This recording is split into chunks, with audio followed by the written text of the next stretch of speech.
यानंतर एक महत्त्वाची बातमी समोर येते सांगलीमधून। आष्ट्यात ईव्हीएम स्ट्रॉंग रूमच्या बाहेर राडा झालेला आहे। आष्ट्यामध्ये ईव्हीएम स्ट्रॉंग रूम समोर महाविकास आघाडीच्या कार्यकर्त्यांनी आंदोलन केलेलं आहे।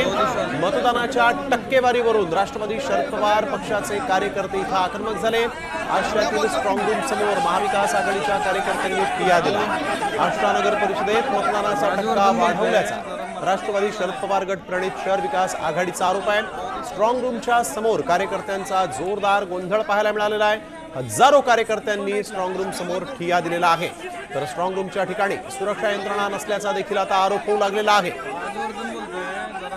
मतदानाच्या टक्केवारीवरून मवियाचे नेते आक्रमक झालेले आहेत आणि इथं हजारो कार्यकर्त्यांनी ठिय्या दिलेला आहे। आपण बघतोय आष्ट्यामध्ये स्ट्रॉंग रूमच्या बाहेर महाविकास आघाडीने सुरक्षा नसल्याचाही आरोप केलेला आहे। तसंच मतदानाच्या टक्केवारीवरून राष्ट्रवादी शरद पवार पक्षाचे कार्यकर्ते जे आहेत ते इथं आक्रमक झाले।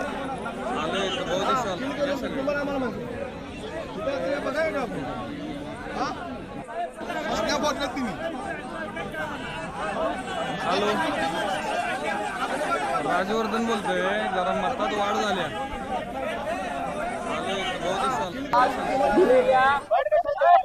संध्याकाळच्या रिपोर्ट मध्ये एकूण मतदान ज्या झालेल्या रिपोर्ट मध्ये 33,328 वोटर्स हे त्यांनी एकूण दिलेले होते। एकूण वोटर्स किती दिलेत बघा।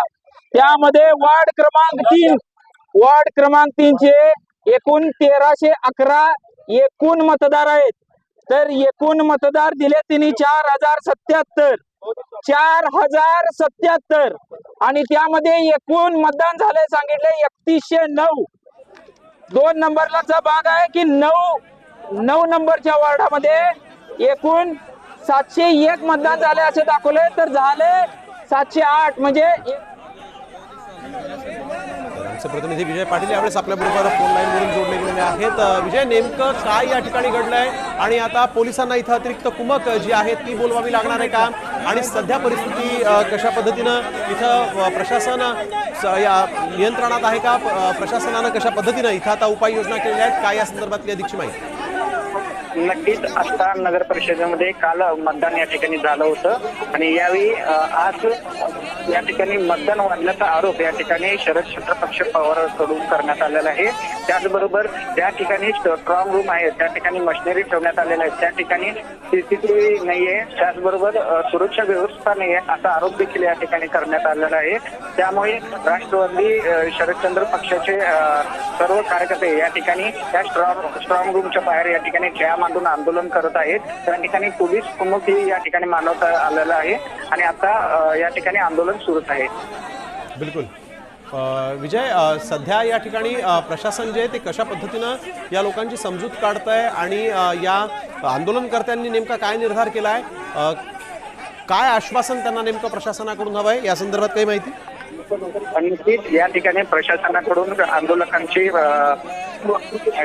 आंदोलकांना ताणण्यात येत आहे की प्रिंटिंग मिस्टेक झालेली आहे। त्याचबरोबर सुरक्षा व्यवस्थाही या ठिकाणी तैनात करण्यात आल्याचं प्रशासनाकडून सांगण्यात येत आहे आणि त्यांची समजूत या ठिकाणी काढण्यात येत आहे।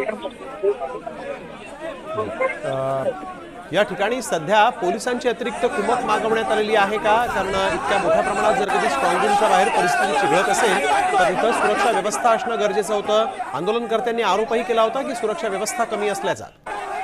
हो, नक्कीच या ठिकाणी पोलिसांनी अतिरिक्त पोलीस या ठिकाणी मागवलेले आहेत आणि पोलीस देखील या ठिकाणी जमा येत आहेत आणि आंदोलकांना या ठिकाणी समजवण्याचा प्रयत्न सुरू आहे।